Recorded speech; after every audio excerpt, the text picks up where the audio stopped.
Today's meditation is being led by Valerie Siegel.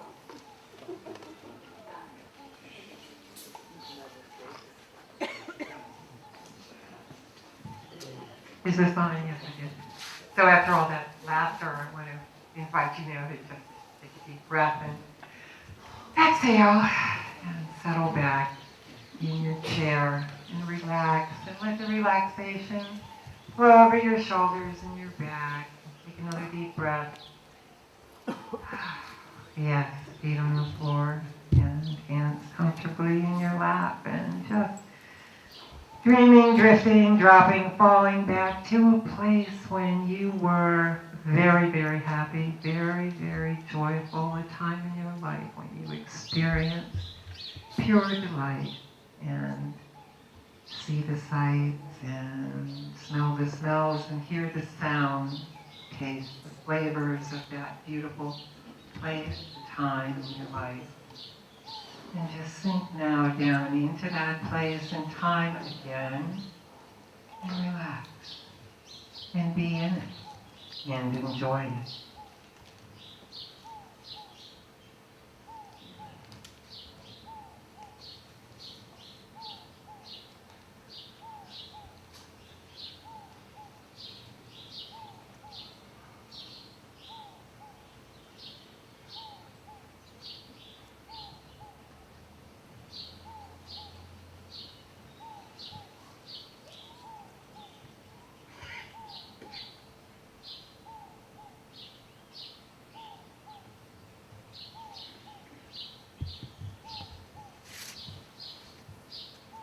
Now just gather those feelings from that place and bring them with you, tuck them away, and bring them back into this place, into this time, into this beautiful area on this Sunday morning. And whenever you're ready, open your eyes.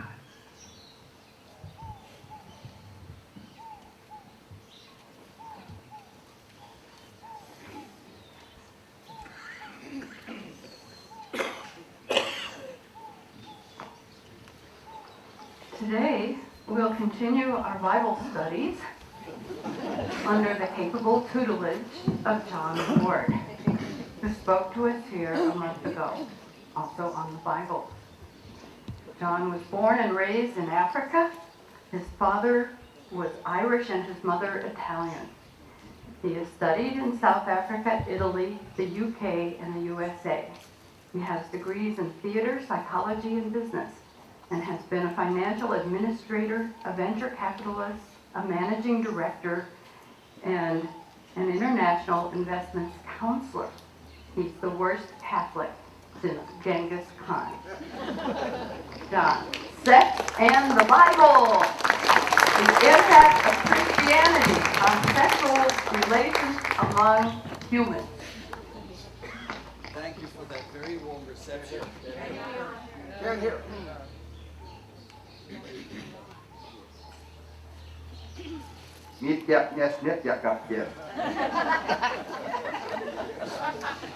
Sorry, it just was in another language. Thank you for that very warm reception. I managed to come up with another 500 pesos, so Jim said, "Have you got it yet?" And I said, "Yes." And all right, when you can come back and speak.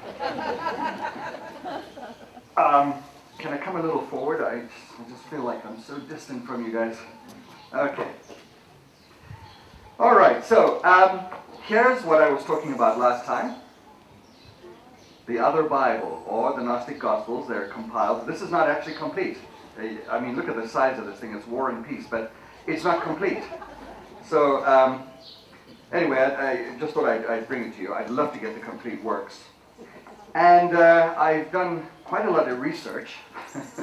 I got 18 pages of notes here and some pages of notes here. I've got a wonderful thing for any of you who still have those adolescent urges, especially the men. You'll love it when I read it to you.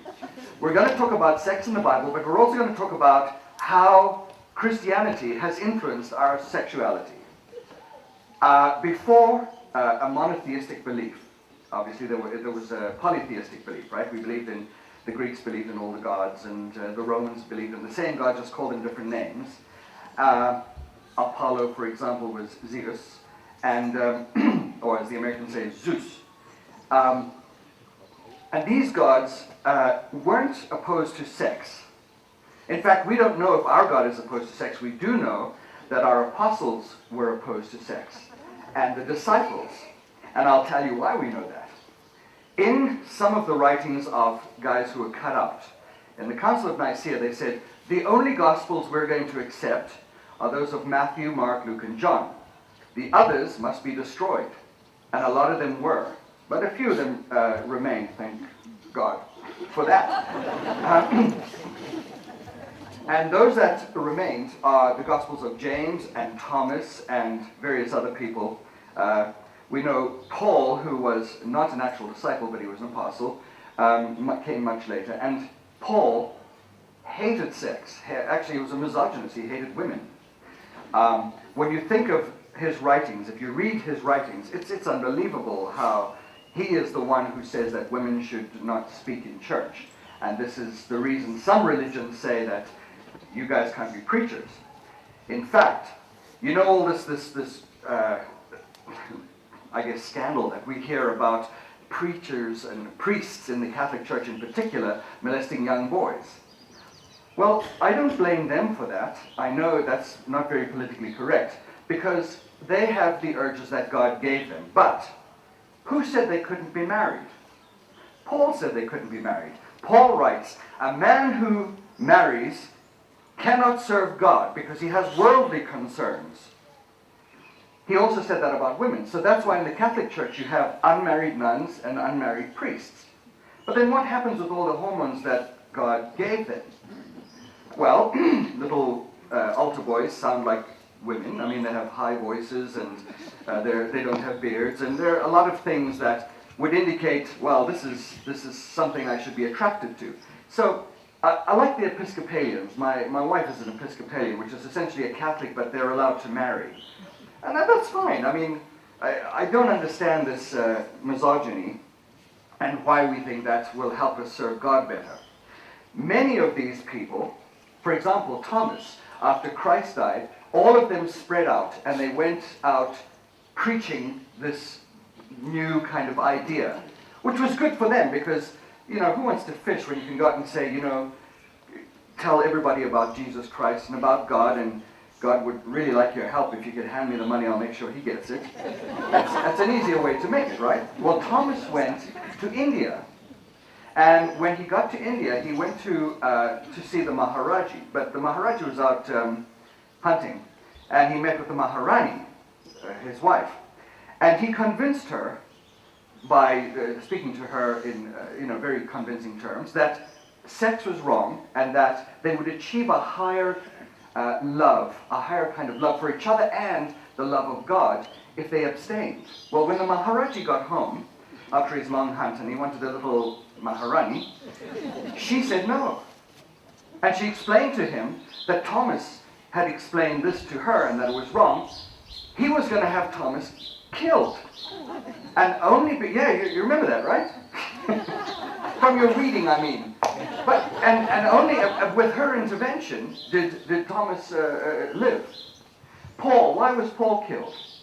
Paul was going around preaching. Now, he's also very confused. His writings say the most insane things. For example, he says that a husband and wife must go at it whenever either one of them wants it.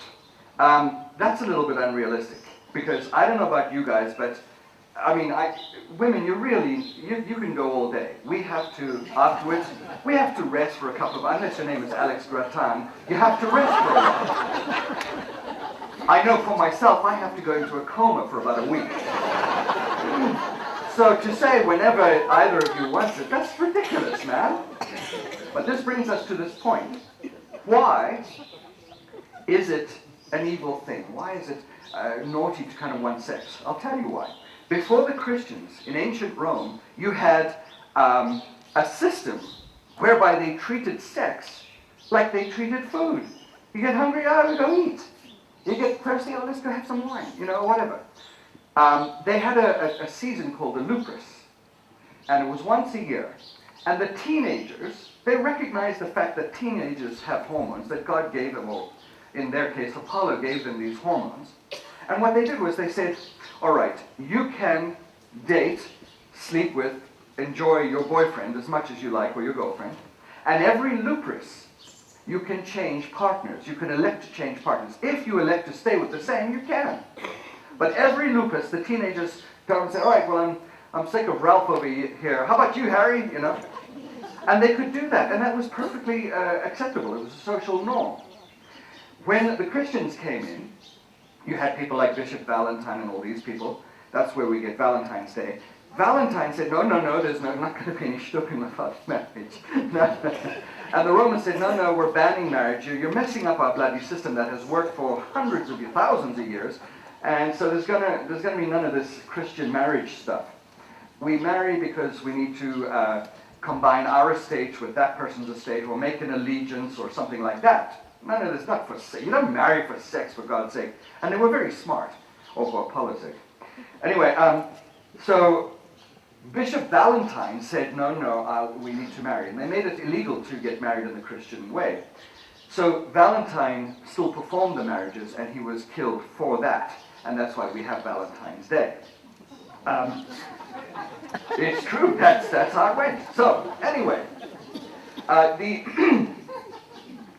the Christians, little by little, became more and more influential. And how did they do that? I'm going to suggest something. And by the way, I should have prefaced my remarks by saying, I don't want to change the way you believe. I don't want to change even the way you think. I'm telling you the way I think when I read the Bible, when I read the Gnostic Gospels, and I read the stuff that is available to me.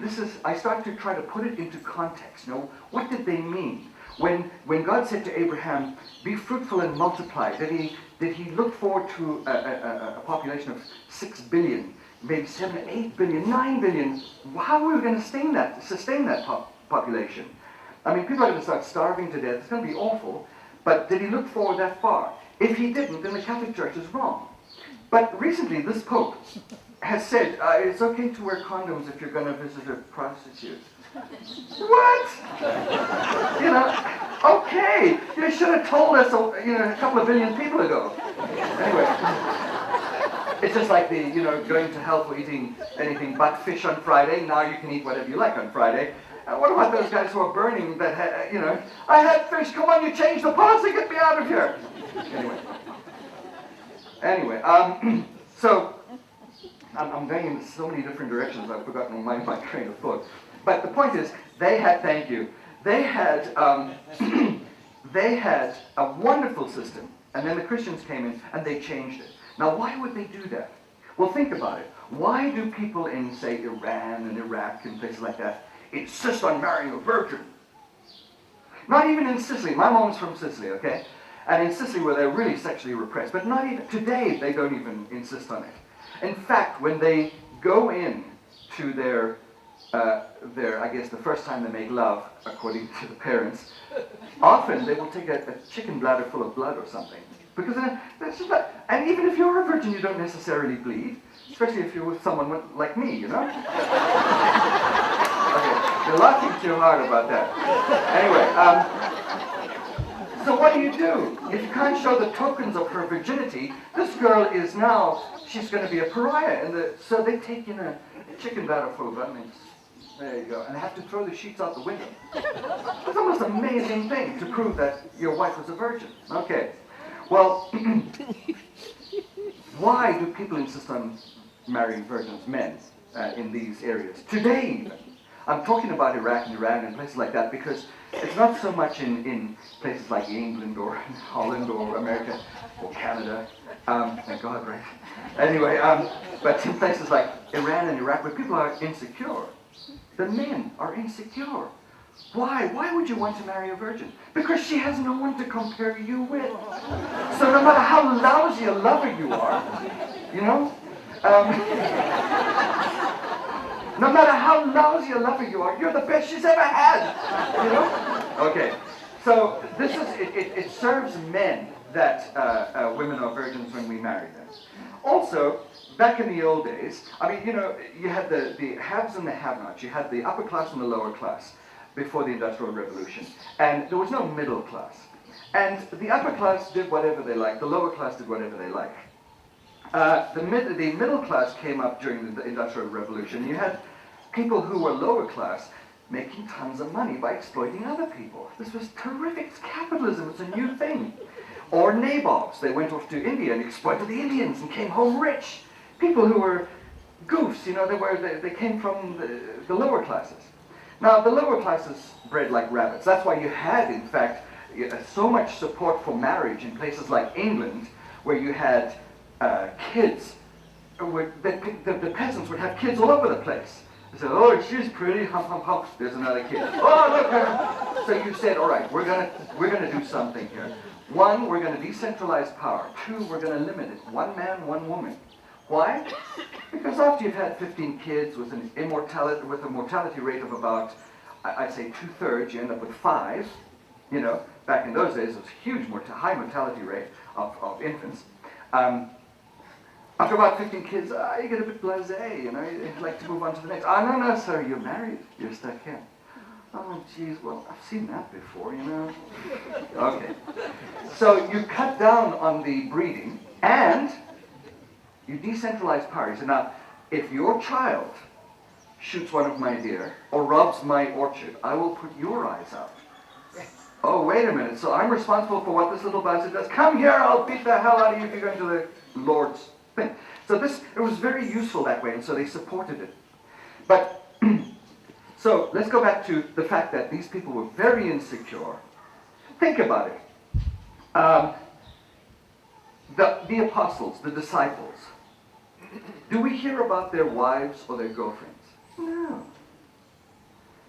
Now, there's a kind of a theory that has been developed in Holy Blood, Holy Grail, not that horrible piece of plagiarism that was done by Brown, but that God, or that Christ, God, actually had some sexual dealings with. By the way, were you the lady who gave me the lozenge? Because I have my own now. That Jesus had an affair with Mary Magdalene, okay? Which, by the way, would suggest that you should be a whore because God likes them, Anyway, but we don't know that for sure. This is a theory. So here you got a bunch of guys who don't kind of get on with girls hanging out together all the time. What does that suggest? Why are we so anti-homosexuality? Were they asexual, or did they kind of just like to hang with the guys? You see? You got to think about that. Why wouldn't we hear about their wives or their girlfriends, etc.? Now, Paul got killed because he started to preach after a while, after he got older, against sex, just like Thomas. And he was telling people, the wives of the people, no, you must abstain from sex. You must not have sex with your husband because you will reach a higher love and you will be able to see God more. Absolutely, he's in the fire. The husband's going, oh, please, God, let her have sex with me. Yeah, you're going to have a closer relationship with God. But, and that didn't matter to the Pharisees and all the people in charge until he started trying to convince the wives of the government and the Pharisees. And then they said, okay, that's enough. And they beheaded him. Do you remember what happened when he was beheaded? Anybody remember this? Blood didn't come out of his neck. Milk did. He was so pure. Oh, come on. But blood is what God gave us. It's the great stuff. It carries oxygen and nutrition and all that. Why is milk a pure thing? Probably what happened was they severed the spine and a bit of spinal fluid came out. So, oh, milk, he's obviously a saint. Paul was a very confused man. I've got stuff he's written here that you wouldn't believe. Anyway, that's why he was beheaded. The minute he started convincing the government, the wives to quit, then they said, okay, that's enough of that now. You can convince the wives who aren't government, but don't mess with the government wives. Okay, so they were against sex. We don't know that Christ was. We hear tell where Matthew says, oh no, there's no sex in heaven and there's no marriage in heaven. So you go to heaven, that's it, buddy, no more. Well, that's going to convince a lot of us that the other place is the better place. Especially if your name is Alex Gratin. So, sorry, I keep picking on Alex, sorry. Anyway, You had a situation, now all of a sudden we've changed. We've changed from an open-mindedness about sexual relations to a very closed-minded thing, that there's no sex except when you're married, but even then it's not really a great thing. It's something you should try to avoid. I don't know, if you believe in God and the way he is depicted as creating everything and creating the world, creating us in his image, which I think it's the reverse. I think we created him in our image, because I mean, what does he look like me? Is he bald, or is he a beautiful white beard like that man back there? Is he tough like motorcycle looking guy like this guy here? I mean, you don't know. Okay, so I think we kind of created him in a hodgepodge of our image. And he's always depicted as looking old, but powerful as hell, That's the paternalistic society. That's what we lived with back then. Didn't matter how old you were. I mean, even Abraham, when he was feeble and old, he still, whatever he said was law. And that's how we liked it. Men, I mean.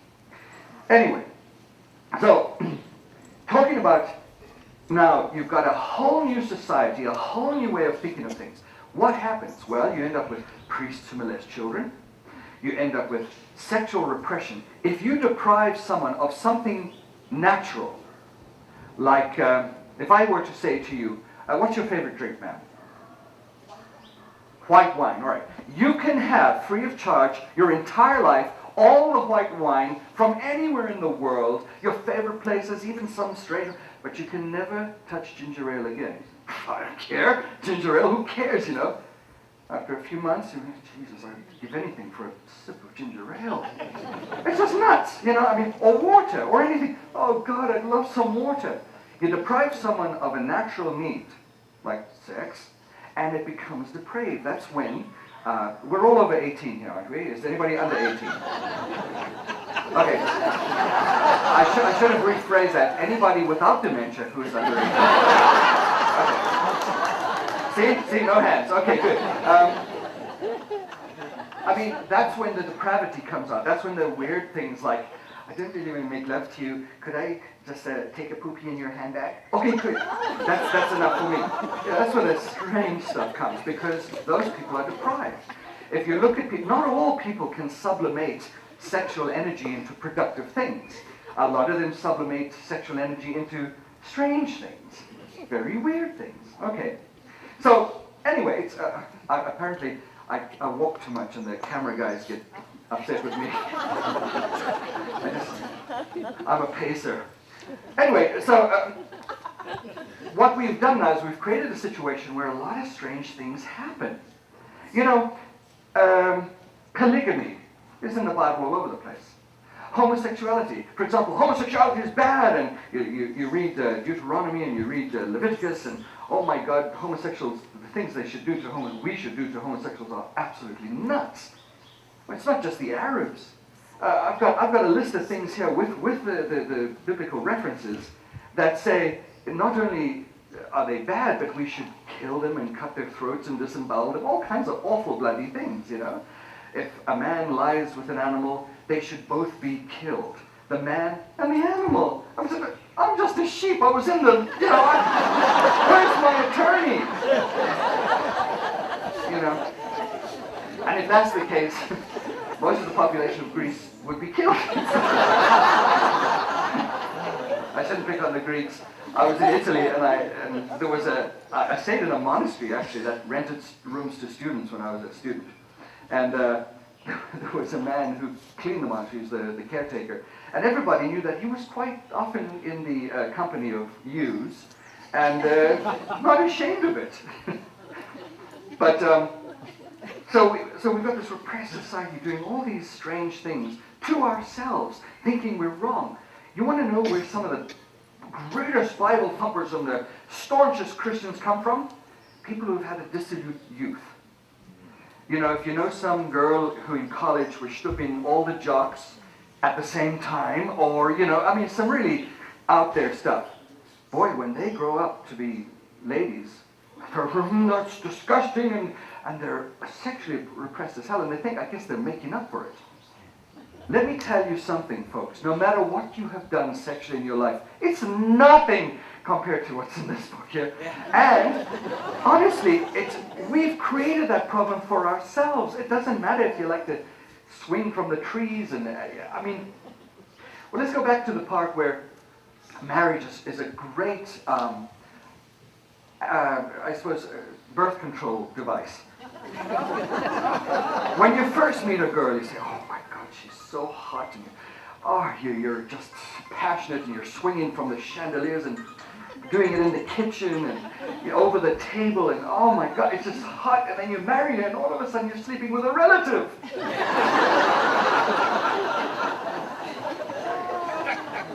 And that leads me on, and you may have a couple of good years sleeping with a relative, but that leads me on to where you get to a situation where not only is the person a relative, but you get a little bit blasé. Talk about, what's his name? The man who made the definitive sexual code for the Catholic Church. Anybody know about him? His name is St. Augustine. St. Augustine, oh yeah. And he's often used by the Catholic Church to tell you, and I keep saying Catholic, and let me tell you that first, I should get back to St. Augustine. He's often used by the Catholic Church, and the reason I say Catholic is because there were Jews, and that was the Old Testament. When Christ came, Christ said to Simon, I shall call thee Peter, for you are the rock upon which I shall build my church. Peter being Petrus, Latin for rock. Christ, apparently, Jesus is a Greek name. There was a lot of Greek spoken, Aramaic and Latin, because the Romans were there. But he said, I will call you Peter, for you are the rock upon which I shall build my church. Now, what church did he build? Who is Peter? He's the Bishop of Rome, right? Peter is the original Catholic bishop, right? So all you non-Catholics or heathens, go home. No, the point is that the Catholic Church is the church. And what does Catholic mean? Universal. Well done. Who said that? Give her a lozenge. Well done. It means universal. And you can use it as, like, there are Catholic concepts, a universal concept, like mothers love their children. That's a universal concept. Except one lady in South Carolina who tried to drown hers. But for the most part, mothers love their children. Okay. So that's a Catholic concept. It just means universal, a universal church. Now, there are a bunch of really nasty people who took advantage of that, and some who, sorry, we'll wait till my wife's phone stops ringing. I'm going to start telling some sexual secrets on you, boy. Anyway, I guess she wasn't listening when they said turn off your cell phone. She's all red. Anyway, universal concept. So everybody was Catholic. Now, a lot of people took advantage of that. And then you know, of course, of really fun guys like Torquemada, and who said to you, if you're not going to believe in Catholicism, we've got to burn your flesh so your soul can be saved. That was a good one, wasn't it? And thank God we're past that, are we? No, we're not. Okay. So let's go back to, all right, so you had Paul and you had all these guys who are now preaching against sex. The guy who gathers it into the definitive tome, the definitive work, is a man called St. Augustine. Okay, he wasn't a saint to begin with, trust me.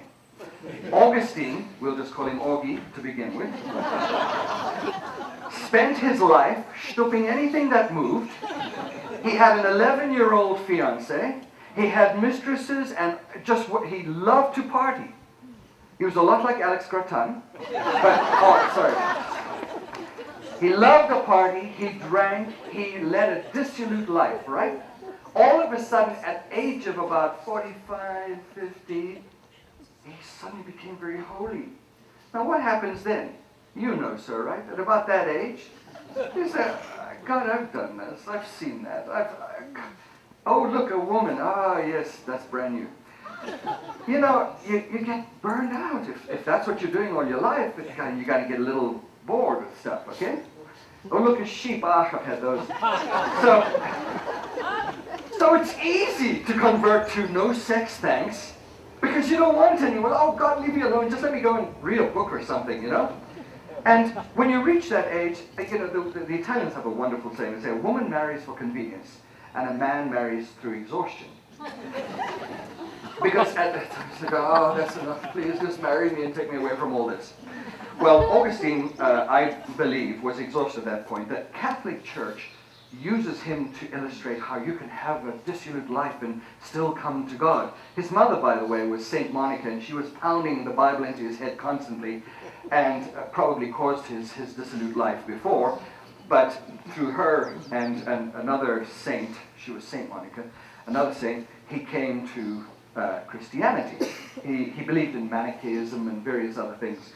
But he wrote this great tome on why it's naughty to have sex, and even when you're married, it's okay, but keep it under wraps, and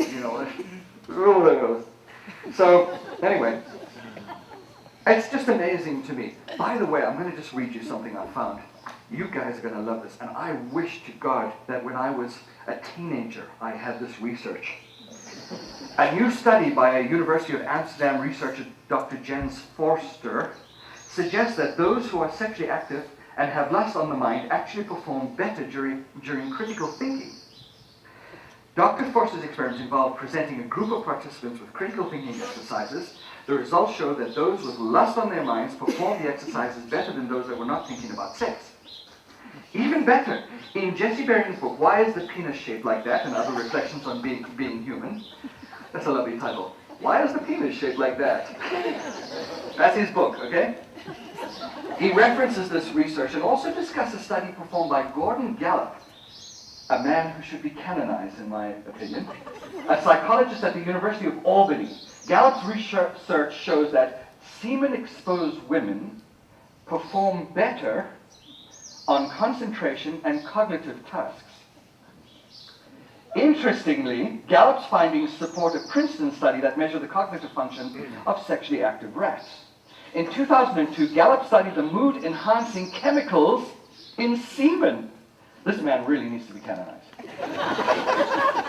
He lists these in his book. Perhaps the most striking of these compounds is the bundle of mood-enhancing chemicals in semen. Such anxiolytic chemicals include, but by no means limited to, cortisol, known to increase antidepressant, oxytocin, also elevates mood, thyrotropin releasing G hormone, another antidepressant, melatonin, a sleep-inducing agent, and even serotonin, perhaps the best-known antidepressant neurotransmitter. Can you imagine if at 16 years old, you got this reason? Just let me give you a little semen, man, and you're going to be so happy. I'm doing this for your mood, okay, babe? With this knowledge, Gallup studied the antidepressant properties of semen and found that women who had regular, unprotected sex indeed showed less depressive symptoms than those who used condoms. After the study was released, Gallup clarified, I want to make it clear that we are not advocating that people abstain from using condoms. Clearly, an unwanted pregnancy or a sexually transmitted disease would more than offset any advantages of the psychological effects of semen. In yet another experiment, German sex researcher Werner Habermehl also found that sexual activity stimulates the brain, as well as other organs. He conducted a study among college students and discovered that participants who were having regular sex registered more brain activity than those who weren't. His findings led Habermehl to assert, sex makes you smart. Okay. Now, it says a lot about why some of us are getting senile. Where am I again? And can you imagine being able to have that research? That's brilliant. So, and of course, it's not only vaginal exposure to semen, but there are other places that might even be more effective. So look at your friends and see which of them are smart. You know what's going on. I knew you'd like that, man. This is just too cool for words. So, all right, let's go into onan. Everybody knows about onan? What onanism is? It's how you get tennis elbow, apparently.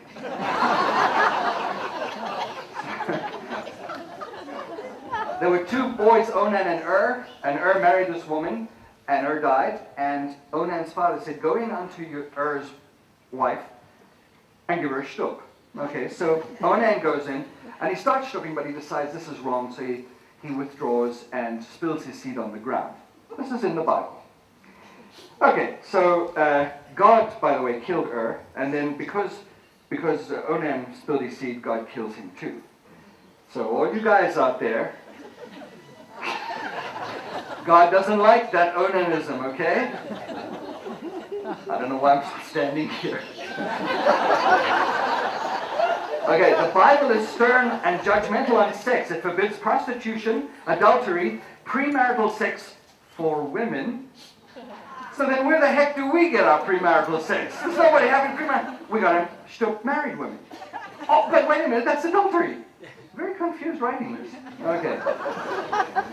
But exceptions exist in every case. Researcher Knust points out, Tamar, a widow without children, poses as a whore and solicits her own father-in-law. My father would have been like so thrilled. So that he could come in unto her. I love this expression. Come in unto her. That's the word shtup in biblical terms. Her desire is to ameliorate her childlessness, trumps the prohibition against prostitution. Knust also argues provocatively that King David enjoyed sexual satisfaction with his soulmate Jonathan. Your love to me was wonderful, laments David at Jonathan's death, passing the love of women. Now, how do you reconcile that with, who's it? Leviticus. God, what, should David have been killed and eviscerated? Okay. Now, remember also, there's all this fear that the sons of God shall come unto the daughters of men. Man, that's Greek. Think about it. Zeus comes down as a swan and Shtups Leda.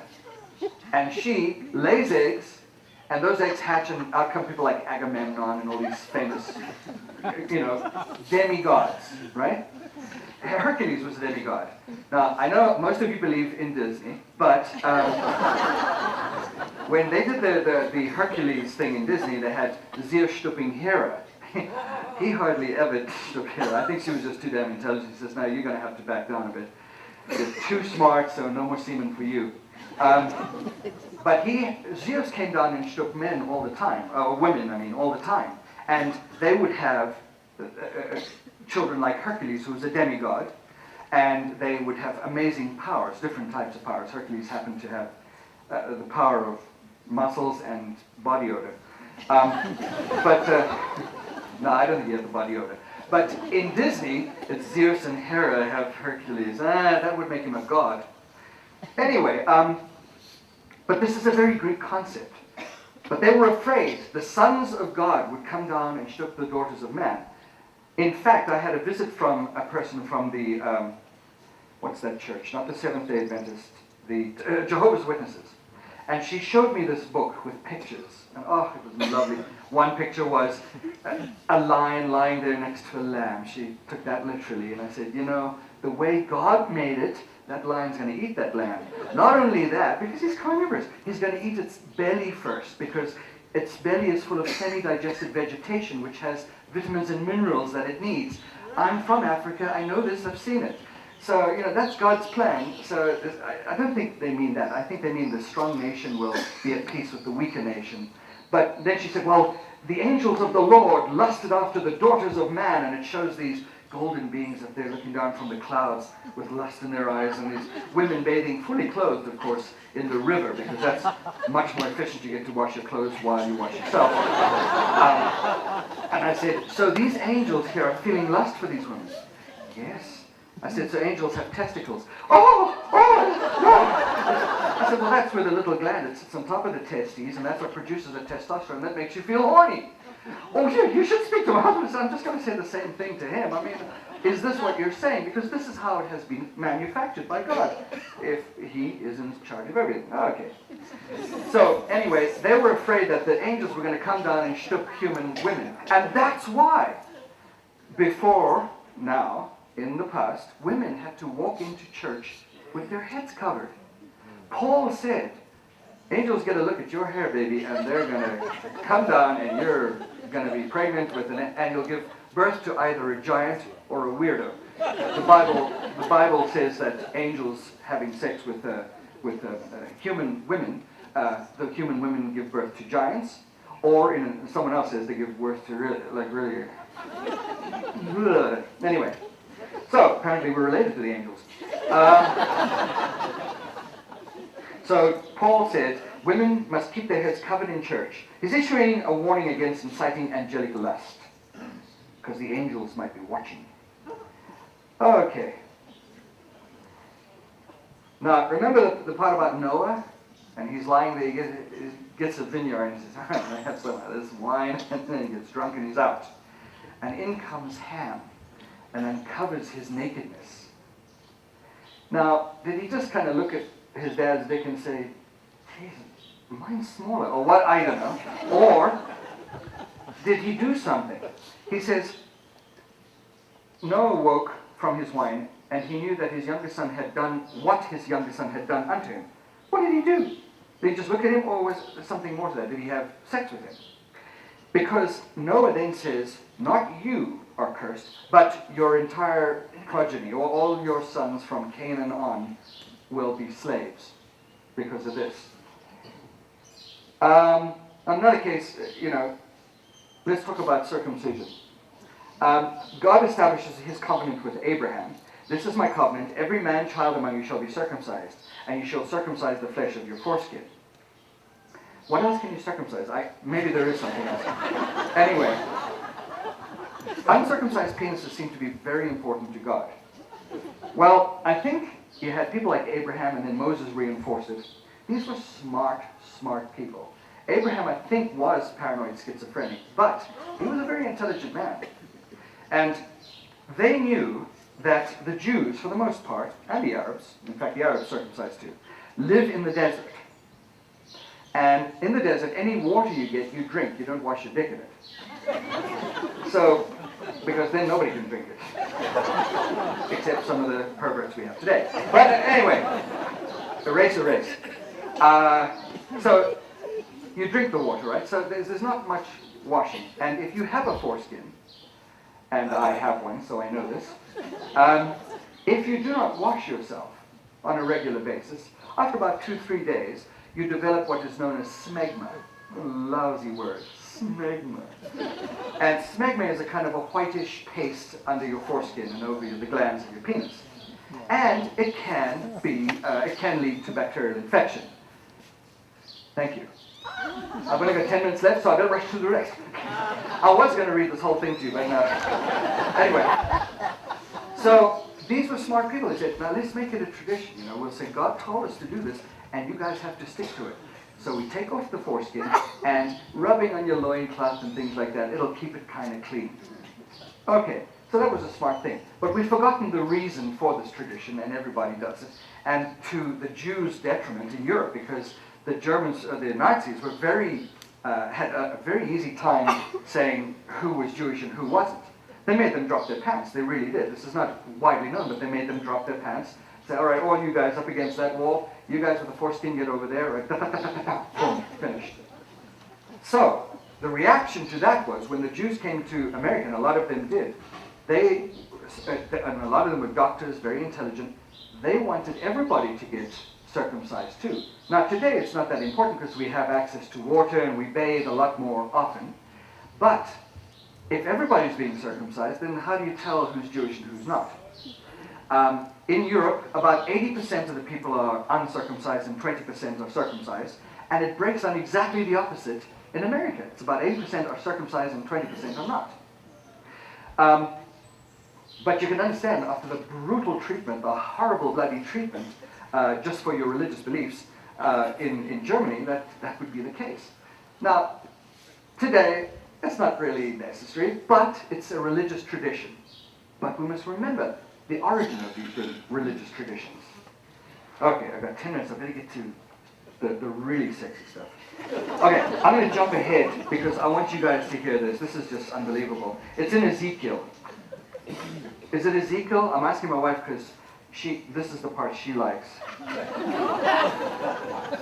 It's just unbelievable. Okay, God calls Jerusalem an imperious, whorish woman. God says that Jerusalem has sex with strangers, hiring them to come in unto thee on every side. Because she's such a filthy harlot, God will expose her nakedness before all her lovers. That doesn't seem to be a punishment. I mean, we've seen her nakedness, we like it, you're going to expose it again? Go ahead. After exposing her nakedness, God will give her blood in fury and jealousy and strip her naked once more. Then he'll have her stoned with stones and thrust through with swords, as if the stoning wasn't enough. And you know, those of you who think only Arabs stone, no, if we followed our Bible verbatim, we'd be doing the same thing. Two sisters were guilty of committing whoredoms by pressing their breasts and bruising the teats of their virginity. I'd love to see how that happens. As a punishment, one sister's nakedness was discovered. She was, etc., etc. Okay, let's get to the real. One sister, Huliba, had lovers. There she lusted after her lovers, whose genitals were like those of donkeys, and whose emissions was like that of horses. These are Egyptians. Now, we have two Egyptians here who have a restaurant close by here. And I'm thinking of going down there because I don't know about you guys, but that makes me feel very insecure. You know, other than Alex Gratton, I think the rest of us are feeling very insecure here. I mean, I can tell you I'm hung like a bull hamster. So, when they talk about penises like donkeys, I mean, donkey dick, obviously, let's just not mince words. It's a donkey dick, and he comes like a horse? Oh, that's a shower. There are these two Egyptian guys, and I don't know, maybe all of you would volunteer to go down and find out if this is true. All the ladies here. I mean, this is in the Bible. Now, because you are sexually active, thou shalt pluck off thine own breasts, for I have spoken and said the Lord God. That doesn't just... Anyway. Jesus recommends that to avoid sin, we cut off our hands and pluck out our eyes. This advice is given immediately after he says that anyone who looks with lust at any woman commits adultery.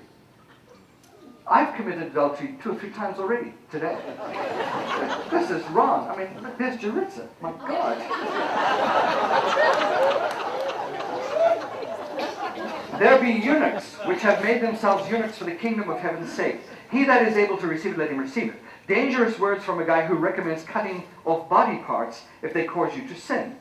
It might make some castrate himself so that he could be one of the 144,000 male virgins who alone will make it into heaven. Okay, so it's just told me I just have no chance of getting to heaven. Not that I really want to be able to play, no, Jesus. Green sleeves, oh God, I'm drowning. And then right after that, at 22 to 30, it says there is no sex or marriage in heaven. Okay, I'm happy now, I can stay in hell. There's no sex or marriage in heaven, blah, blah, blah, dropped his loincloth and fled from them naked. I don't know if anyone knows, but in James says to Christ, he says, Lord, when will man know the kingdom of heaven? And Christ says, and I'm paraphrasing, when man can stand naked, without arraignment, in the face of man and God, without shame, then shall he know the kingdom of heaven. Well, that lends credence to the, what's that thing where you, the rhapsody, not the rhapsody, what is that thing where you go up to heaven? Rapture, thank you. Because apparently in the rapture, when they have suggested to me that people have been raptured, all their clothes are left behind. Apparently there are no clothes in heaven either.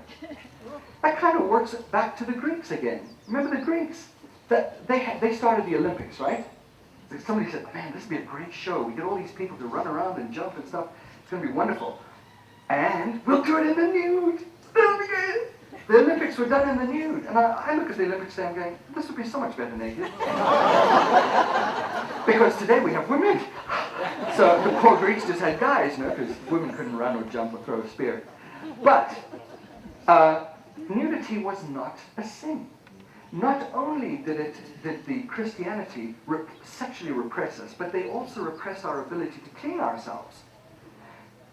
The Romans had baths. I don't know if you've ever been to Rome. There's a beautiful old public bath called Terme di Caracalla, the baths of Caracalla. The Emperor Caracalla built these huge, and they'll hold operas, Aida, with a stage where a guy gallops on with a 4-horse chariot, and it's just gorgeous. But bathing and being nude in front of each other was very normal. Because honestly, we all have an arse. We all have boobs. Ours are a little smaller. Okay, I grant that. Women's genitalia are internal. You see a nice little patch of fur. And, yeah, that's okay. She has 2 patches of fur. We try to make up for it. But anyway. But as Christians, all of a sudden, nudity was wrong. I remember my father telling me when he was a full boy in Ireland, little boy, and he was being raised by the nuns, he was being educated, and at one point he went to have his bath. I mean, the first time he went to have his bath was probably a month after he arrived at school, and he was told he had to be fully clothed because he would see himself immodest.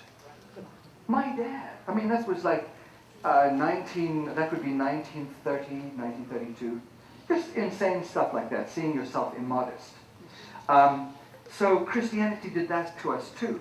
Now there's got to be a way to be Christian and enjoy sex, and be Christian and stay clean, and not think that nudity is awful or bad or overwhelmingly sexy. Have you ever been to a nudist resort? Anybody been to a nudist resort? Yes! I'm a nudist! Yes. I was a nudist for years until I came here. It's wonderful. Well, if you haven't been, and you go, you'll spend the first half hour doing this. But after that, you won't even notice. Even the nicest pair of boobs comes up to you, you're going to look at her face. You know why? This is where the expression is. They had kids running around stark naked, and they go, they're crotch height. Can I have 25 cents to play the video game, please? Why? Because that's where the expression is. It's in our face. After a while, it's only new for about half an hour, maybe even for Alex Garton, maybe it'll take 2 hours. But for the most part, it's new for a half an hour. And then it's old. Okay, I'm going to get kicked off now. So thank you very much, ladies and gentlemen.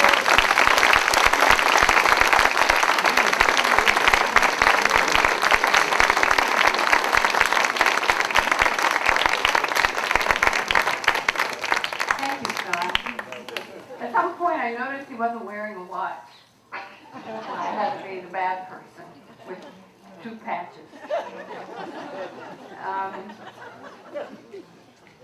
I hope you learned something. And now you may turn your cell phones back. And I need to tell you, next week, our presenter will be Catherine Brenson, Hypnosis for Personal Transformation. So you may pick up your coffee cups and stack the chairs by color and style, and we thank all of you for coming. Oh, listen. Oh, well, you may have questions, but also I have an announcement. There's going to be a tour, an academic tour, it says, of Oaxaca.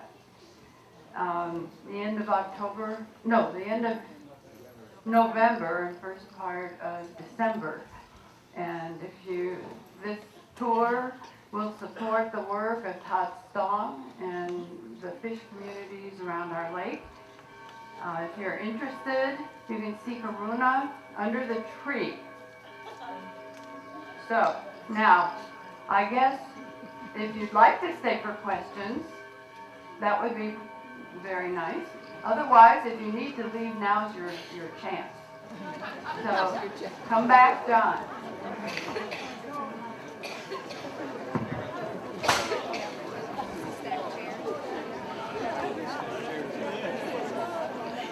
Okay, who is Alex Graton? Alex Graton is the reincarnation of Humphrey Bogart. He lives in this area here. He's right over there and he's blushing, which is interesting because he's bloodless. So, Because I'm what? any other, yes, you had a Because question. you can't blush. I would just like to affirm what you said about being smart. I'm from Minneapolis, and I attended a professional women's organization. As we know, the oldest profession to women is prostitution. So Minneapolis, we had this very famous prostitute, Rebecca Ann. So I asked you the question, who are your most frequent customers? she said graduate students. And at 3 or 4 o'clock in the morning, they're studying. And their wives will not give them what they want. Yeah. And I will give it whatever time they want. So they are overstressed. They are very bright people. So, all right. Thank you for revealing that you two have had a lot of semen. And, because that's a very smart woman right there, folks. She writes. Any other questions? Yes, sir.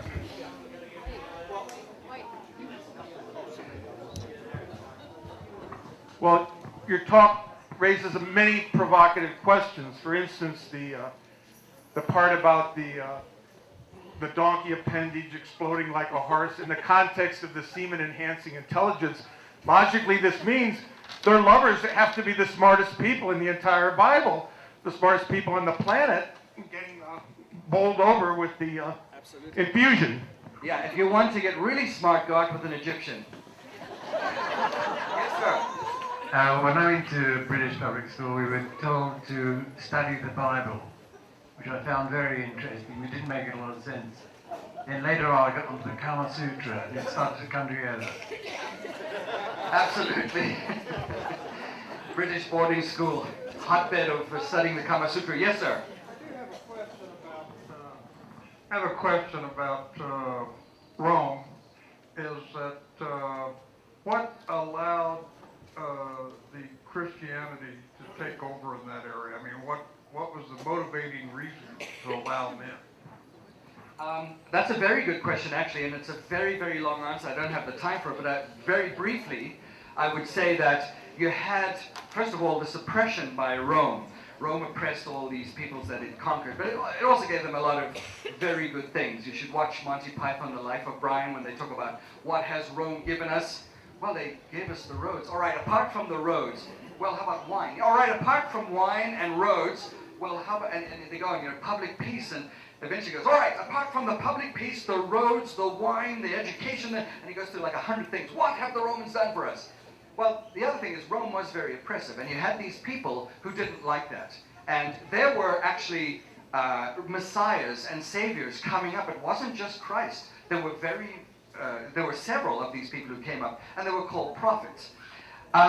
When you are oppressed, you're looking for salvation in some way, political, spiritual, whatever. And you remember, Marx said, religion is the opiate of the masses.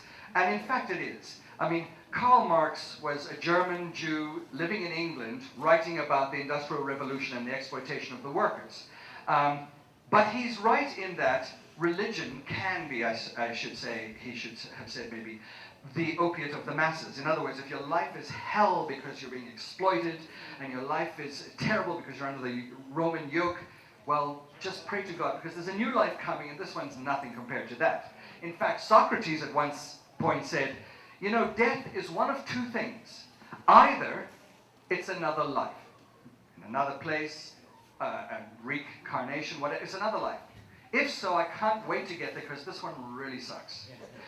Or it's a long, dreamless sleep, in which case I can't wait to get there because I'm so bloody tired. So, you know, you have to look at it that way. It's either a new life or it's a long, dreamless sleep. Either way, it's not that bad.